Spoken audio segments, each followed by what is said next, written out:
Chapter 4. The Story of the Bald-Headed Man. We followed the Indian down a sordid and common passage, ill-lit and worse furnished, until he came to a door upon the right, which he threw open. A blaze of yellow light streamed out upon us, and in the centre of the glare there stood a small man, with a very high head, a bristle of red hair all round the fringe of it, and a bald, shining scalp, which shot out from among it like a mountain peak from fir trees. He writhed his hands together as he stood, and his features were in a perpetual jerk, now smiling, now scowling, but never for an instant in repose. Nature had given him a pendulous lip, and a too visible line of yellow and irregular teeth, which he strove feebly to conceal by constantly passing his hand over the lower part of his face. In spite of his obtrusive baldness, he gave the impression of youth. In point of fact, he had just turned his 30th year.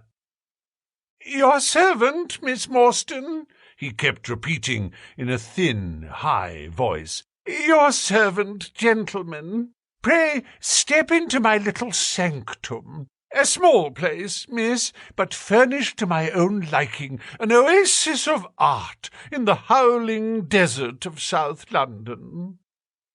We were all astonished by the appearance of the apartment into which he invited us. In that sorry house it looked as out of place as a diamond of the first water in a setting of brass. The richest and glossiest of curtains and tapestries draped the walls, looped back here and there to expose some richly mounted painting or oriental vase. The carpet was of amber and black, so soft and so thick that the foot sank pleasantly into it as into a bed of moss. Two great tiger skins thrown athwart it increased the suggestion of Eastern luxury, as did a huge hookah which stood upon a mat in the corner. A lamp in the fashion of a silver dove was hung from an almost invisible golden wire in the centre of the room. As it burned, it filled the air with a subtle and aromatic odour. "Mr. Thaddeus Sholto," said the little man, still jerking and smiling. "That is my name. You are Miss Morstan, of course, and these gentlemen—" "This is Mr. Sherlock Holmes, and this Dr. Watson."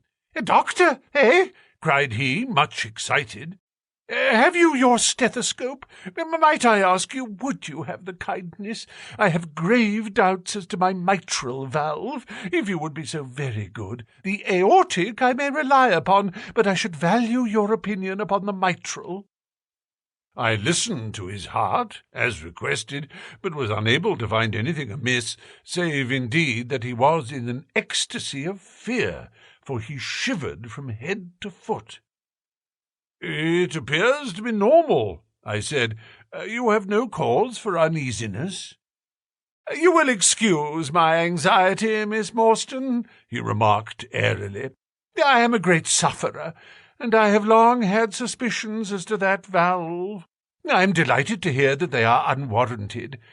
Had your father, Miss Morstan, refrained from throwing a strain upon his heart, he might have been alive now."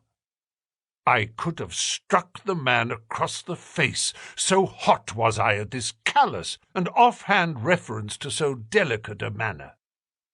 Miss Morstan sat down, and her face grew white to the lips. "I knew in my heart that he was dead," said she. "I can give you every information," said he, "and what is more, I can do you justice, and I will too, whatever Brother Bartholomew may say. I am so glad to have your friends here, not only as an escort to you, but also as witnesses to what I am about to do and say. The three of us can show a bold front to Brother Bartholomew, but let us have no outsiders, no police or officials. We can settle everything satisfactorily among ourselves without any interference. Nothing would annoy Brother Bartholomew more than any publicity." He sat down upon a low settee and blinked at us inquiringly with his weak, watery blue eyes. "For my part," said Holmes, "whatever you may choose to say will go no further." I nodded to show my agreement. "That is well, said he. "May I offer you a glass of Chianti, Miss Morstan, or of Tokai? I keep no other wines. Shall I open a flask? No?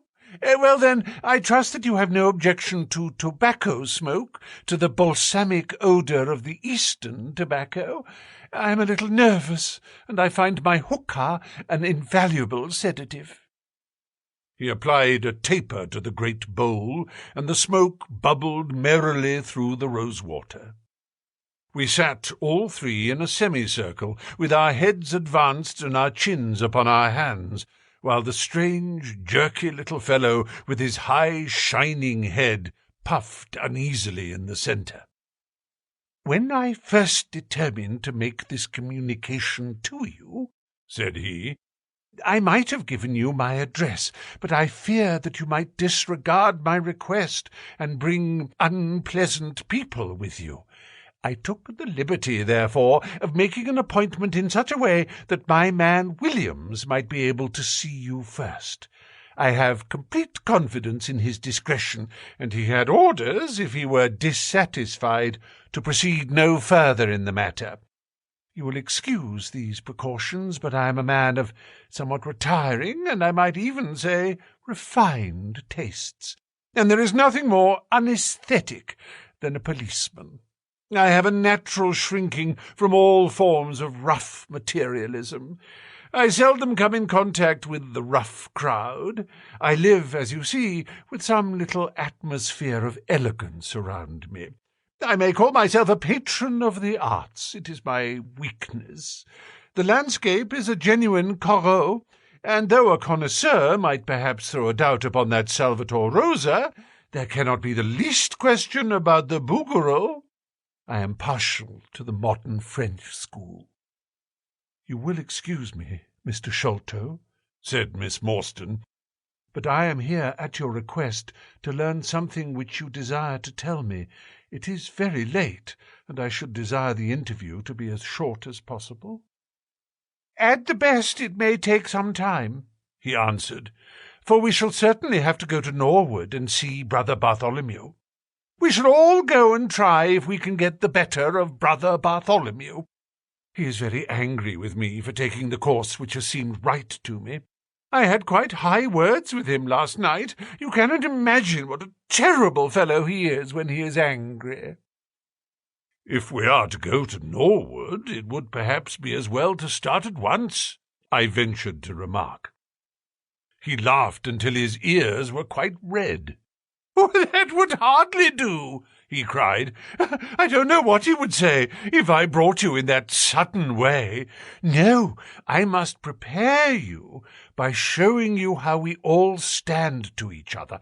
In the first place, I must tell you that there are several points in the story of which I am myself ignorant. I can only lay the facts before you as far as I know them myself. My father was, as you may have guessed, Major John Sholto, once of the Indian Army. He retired some 11 years ago, and came to live at Pondicherry Lodge in Upper Norwood. He had prospered in India, and brought back with him a considerable sum of money, a large collection of valuable curiosities, and a staff of native servants. With these advantages he bought himself a house, and lived in great luxury. My twin brother Bartholomew and I were the only children. I very well remember the sensation which was caused by the disappearance of Captain Morstan. We read the details in the papers, and knowing that he had been a friend of our father's, we discussed the case freely in his presence. He used to join in our speculations as to what could have happened. Never for an instant did we suspect that he had the whole secret hidden in his own breast, that of all men he alone knew the fate of Arthur Morstan. We did know, however, that some mystery, some positive danger overhung our father. He was very fearful of going out alone, and he always employed 2 prize-fighters to act as porters at Pondicherry Lodge. Williams, who drove you tonight, was one of them. He was once lightweight champion of England. Our father would never tell us what it was he feared, but he had a most marked aversion to men with wooden legs. On one occasion he actually fired his revolver at a wooden-legged man, who proved to be a harmless tradesman canvassing for orders. We had to pay a large sum to hush the matter up. My brother and I used to think this a mere whim of my father's, but events have since led us to change our opinion. Early in 1882, my father received a letter from India which was a great shock to him. He nearly fainted at the breakfast table when he opened it, and from that day he sickened to his death. What was in the letter we could never discover, but I could see as he held it that it was short and written in a scrawling hand. He had suffered for years from an enlarged spleen, but he now became rapidly worse, and towards the end of April we were informed that he was beyond all hope, and that he wished to make a last communication to us. When we entered his room, he was propped up with pillows and breathing heavily. He besought us to lock the door and to come upon either side of the bed. Then, grasping our hands, he made a remarkable statement to us, in a voice which was broken as much by emotion as by pain. I shall try and give it to you in his very own words. "I have only one thing," he said, "which weighs upon my mind at this supreme moment. It is my treatment of poor Morstan's orphan. The cursed greed which has been my besetting sin through life has withheld from her the treasure, half at least of which should have been hers. And yet I have made no use of it myself, so blind and foolish a thing is avarice. The mere feeling of possession has been so dear to me that I could not bear to share it with another. See that chaplet tipped with pearls beside the quinine bottle. Even that I could not bear to part with, although I had got it out with the design of sending it to her. You, my sons, will give her a fair share of the Agra treasure, but send her nothing, not even the chaplet, until I am gone. After all, men have been as bad as this and have recovered. I will tell you how Morstan died," he continued. "He had suffered for years from a weak heart, but he concealed it from everyone. I alone knew it. When in India, he and I, through a remarkable chain of circumstances, came into possession of a considerable treasure. I brought it over to England, and on the night of Morstan's arrival he came straight over here to claim his share. He walked over from the station and was admitted by my faithful old Lal Chowdar, who is now dead. Morstan and I had a difference of opinion as to the division of the treasure, and we came to heated words. Morstan had sprung out of his chair in a paroxysm of anger, when he suddenly pressed his hand to his side. His face turned a dusky hue, and he fell backward, cutting his head against the corner of the treasure chest. When I stooped over him, I found, to my horror, that he was dead. For a long time I sat half distracted, wondering what I should do. My first impulse was, of course, to call for assistance, but I could not but recognize that there was every chance that I would be accused of his murder. His death at the moment of a quarrel, and the gash in his head would be black against me. Again, an official inquiry could not be made without bringing out some facts about the treasure, which I was particularly anxious to keep secret. He had told me that no soul upon earth knew where he had gone. There seemed to be no necessity why any soul ever should know. I was still pondering over the matter, when, looking up, I saw my servant, Lal Chowdar, in the doorway. He stole in and bolted the door behind him. "Do not fear, Sahib," he said. "No one need ever know that you have killed him. Let us hide him away, and who is the wiser?" "I did not kill him," said I. Lal Chowdar shook his head and smiled. "I heard it all, Sahib," said he. "I heard you quarrel, and I heard the blow. But my lips are sealed. All are asleep in the house. Let us put him away together." That was enough to decide me. If my own servant could not believe my innocence, how could I hope to make it good before 12 foolish tradesmen and a jury box? Lal Chowdar and I disposed of the body that night, and within a few days the London papers were full of the mysterious disappearance of Captain Morstan. You will see from what I say that I can hardly be blamed in the matter. My fault lies in the fact that we concealed not only the body, but also the treasure, and that I have clung to Morstan's share as well as to my own. I wish you, therefore, to make restitution. Put your ears down to my mouth. The treasure is hidden in—" At this instant, a horrible change came over his expression. His eyes stared wildly, his jaw dropped, and he yelled in a voice which I can never forget, "Keep him out! For Christ's sake, keep him out!" We both stared round at the window behind us, upon which his gaze was fixed. A face was looking in at us out of the darkness. We could see the whitening of the nose where it was pressed against the glass. It was a bearded, hairy face with wild, cruel eyes and an expression of concentrated malevolence. My brother and I rushed towards the window, but the man was gone. When we returned to my father, his head had dropped and his pulse had ceased to beat. We searched the garden that night, but found no sign of the intruder, save that just under the window a single footmark was visible in the flower-bed. But for that one trace, we might have thought that our imaginations had conjured up that wild, fierce face. We soon, however, had another and more striking proof that there were secret agencies at work all round us.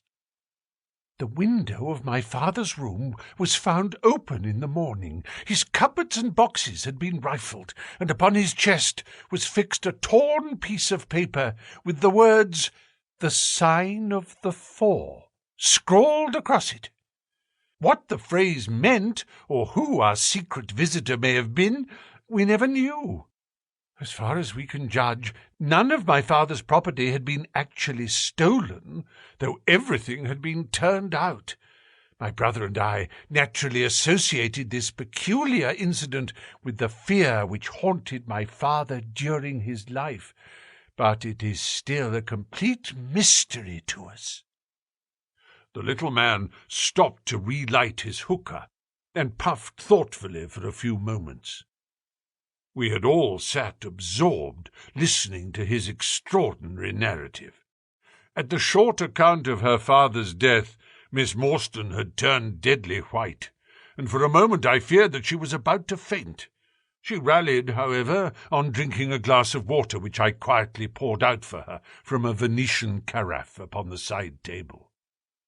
Sherlock Holmes leaned back in his chair with an abstracted expression, and the lids drawn low over his glittering eyes. As I glanced at him, I could not but think how on that very day he had complained bitterly of the commonplaceness of life. Here at least was a problem which would tax his sagacity to the utmost. Mr. Thaddeus Sholto looked from one to the other of us with an obvious pride at the effect which his story had produced, and then continued between the puffs of his overgrown pipe. "My brother and I," said he, "were, as you may imagine, much excited as to the treasure which my father had spoken of. For weeks and for months we dug and delved in every part of the garden without discovering its whereabouts. It was maddening to think that the hiding-place was on his very lips at the moment that he died. We could judge the splendour of the missing riches by the chaplet which he had taken out. Over this chaplet my brother Bartholomew and I had some little discussion. The pearls were evidently of great value, and he was averse to part with them, for, between friends, my brother was himself a little inclined to my father's fault. He thought, too, that if we parted with the chaplet, it might give rise to gossip, and finally bring us into trouble. It was all that I could do to persuade him to let me find out Miss Morstan's address, and send her a detached pearl at fixed intervals, so that at least she might never feel destitute." "It was a kindly thought," said our companion earnestly. "It was extremely good of you." The little man waved his hand deprecatingly. "We were your trustees," he said. "That was the view which I took of it, though Brother Bartholomew could not altogether see it in that light. We had plenty of money ourselves. I desired no more. Besides, it would have been such bad taste to have treated a young lady in so scurvy a fashion. Le mauvais goût mène au crime. The French have a very neat way of putting these things. Our difference of opinion on this subject went so far that I thought it best to set up rooms for myself, so I left Pondicherry Lodge, taking the old Khitmutgar and Williams with me. Yesterday, however, I learned that an event of extreme importance has occurred. The treasure has been discovered. I instantly communicated with Miss Morstan, and it only remains for us to drive out to Norwood and demand our share. I explained my views late last night to Brother Bartholomew, so we shall be expected, if not welcome, visitors." Mr. Thaddeus Sholto ceased, and sat twitching on his luxurious settee. We all remained silent, with our thoughts upon the new development which the mysterious business had taken. Holmes was the first to spring to his feet. "You have done well, sir, from first to last," said he. "It is possible that we may be able to make you some small return by throwing some light upon that which is still dark to you. But, as Miss Morstan remarked just now, it is late, and we had best put the matter through without delay." Our new acquaintance very deliberately coiled up the tube of his hookah and produced from behind a curtain a very long, befrogged topcoat with astrakhan collar and cuffs. This he buttoned tightly up, in spite of the extreme closeness of the night, and finished his attire by putting on a rabbit-skin cap with hanging lappets, which covered the ears, so that no part of him was visible, save his mobile and peaky face. "My health is somewhat fragile," he remarked as he led the way down the passage. "I am compelled to be a valetudinarian." Our cab was awaiting us outside, and our programme was evidently prearranged, for the driver started off at once at a rapid pace. Thaddeus Sholto talked incessantly, in a voice which rose high above the rattle of the wheels. "Bartholomew is a clever fellow," said he. "How do you think he found out where the treasure was? He had come to the conclusion that it was somewhere indoors, so he worked out all the cubic space of the house and made measurements everywhere so that not 1 inch should be unaccounted for. Among other things, he found that the height of the building was 74 feet, but on adding together the heights of all the separate rooms, and making every allowance for the space between, which he ascertained by borings, he could not bring the total to more than 70 feet. There were 4 feet unaccounted for. These could only be at the top of the building. He knocked a hole, therefore, in the lath and plaster ceiling of the highest room, and there, sure enough, he came upon another little garret above it, which had been sealed up and which was known to no one. In the centre stood the treasure chest, resting upon 2 rafters. He lowered it through the hole, and there it lies. He computes the value of the jewels at not less than 500,000 sterling. At the mention of this gigantic sum, we all stared at one another, open-eyed. Miss Morstan, could we secure her rights, would change from a needy governess to the richest heiress in England. Surely it was the place of a loyal friend to rejoice at such news. Yet I am ashamed to say that selfishness took me by the soul, and that my heart turned as heavy as lead within me. I stammered out some few halting words of congratulation, and then sat downcast with my head drooped, deaf to the babble of our new acquaintance.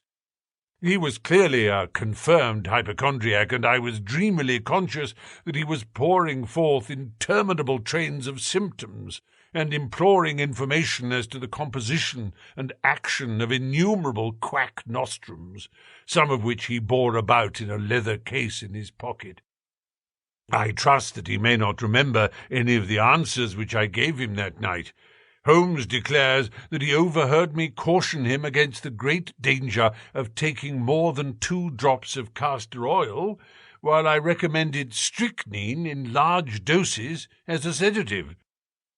However that may be, I was certainly relieved when our cab pulled up with a jerk, and the coachman sprang down to open the door. "This, Miss Morstan, is Pondicherry Lodge," said Mr. Thaddeus Sholto, as he handed her out.